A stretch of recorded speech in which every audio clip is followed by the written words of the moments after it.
Okay. ClaudioMan, so I'm down to 2174 at the moment. Can I claw my way back up to 2200? ClaudioMan. What's his bullet rating? 1510. His 5 minute, he's been up to 2200 only on 5 minute. So he seems a pretty safe player, isn't being like astronomically high. I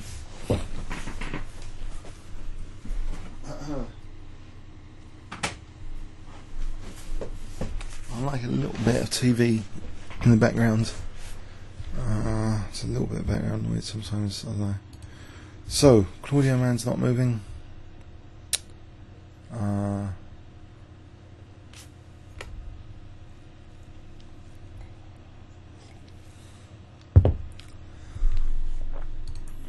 Bought. He's moved. It's giving me a 1 minute handicap. It's nice of him. Okay, protect d4. Might have to play Queen e2 here, because otherwise bishop a6 is a bit nasty.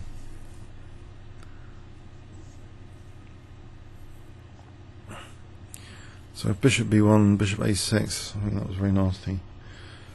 So I'm getting done over so far.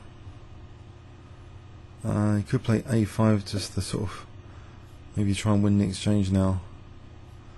Okay. Does it matter? He hasn't got much development, so I'll sack the exchange. Be chilled out about that. There's knight c4 d5. Actually, I don't have to lose the exchange. I could lose a pawn instead with knight e4, queen e4, bishop c4, rook e1. Knight e4, there isn't anything clever there, is there? Like knight d6, he just takes with the knight. Rook e1 threatens maybe knight d6. But just d5. And that's the end of that one.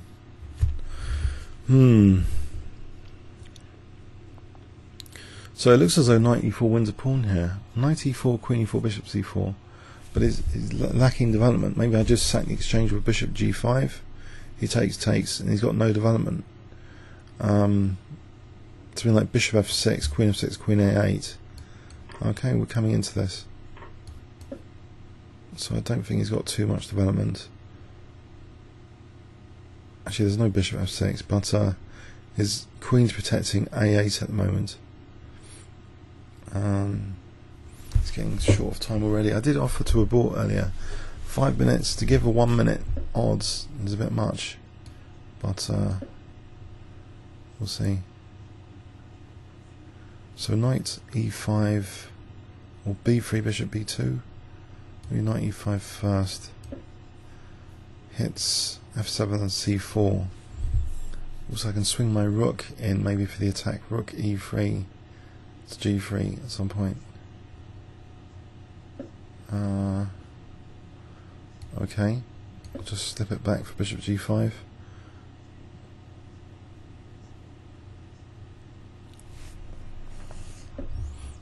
Bishop f4.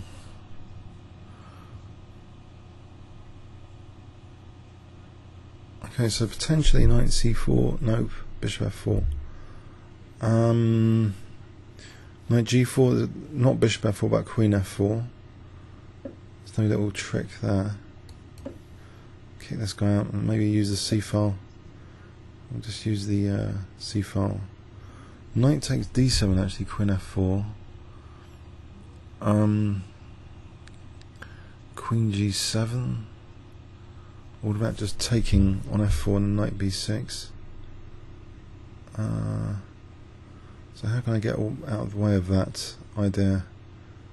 If I played queen g4, just with the idea of knight takes d7 if castles. Knight takes d7 will be attacking d6. So he can't play queen f5, his king's still in the centre. So this maybe represents a problem now. Not being able to castle. Knight takes d7. There's queen f4. Queen f4. It's not a problem. So bishop g5 if he castles queen f5.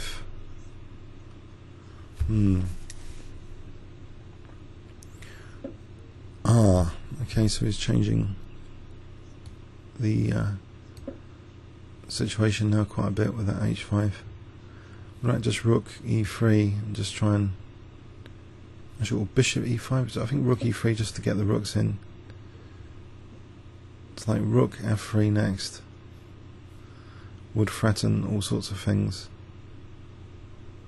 Would threaten knight takes d7, rook f3. It would rule out queen f4.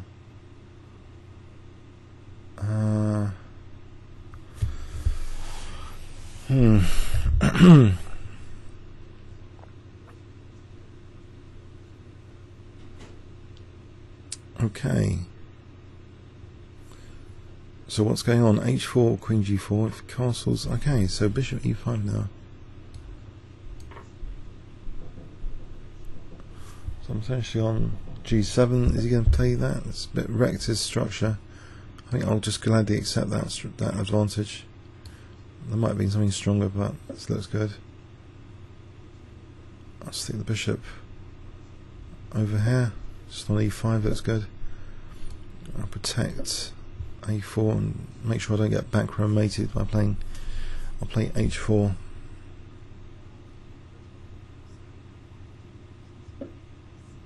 Okay, so get my king over. He's not going to really do much for 10 seconds, I think. He resigns here. That was a odds game, really, unexpectedly. But there was a danger here already. That if bishop e2, there's rook c8. Maybe if castles knight c2, maybe that's okay. Bishop e2 is okay. But if I did go bishop b1, then bishop a6, that's really annoying. Comments or questions on YouTube. Thanks very much.